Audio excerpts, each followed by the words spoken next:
Welcome to Sweet Life Beat Life. We hope this video helps. You're signed in, so start by going straight to your Google account and opening the security section. This is where Google centralizes verification settings.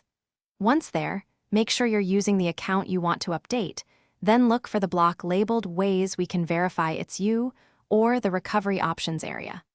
Because Google removed legacy security questions, what you'll actually change are recovery email, phone, and two-step verification settings. This replaces security questions for account recovery and strengthens protection. Once you've opened recovery options, click on Recovery Email or Recovery Phone to edit the details. Google will prompt you to verify your identity for safety. Follow the verification flow, enter your password, approve a sign-in prompt, or use two-step verification, because changing recovery info requires strong confirmation.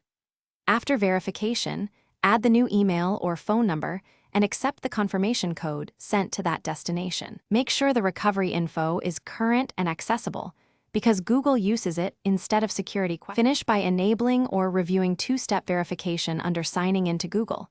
This actively replaces old security questions and offers stronger protection through codes, prompts, or security keys.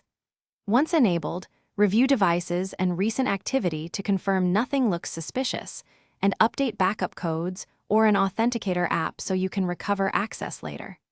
If something goes wrong, use backup codes or the account recovery flow. Start recovery from the sign-in screen and provide the most recent info Google asks for to regain access. Thanks for watching. Consider subscribing if we helped you.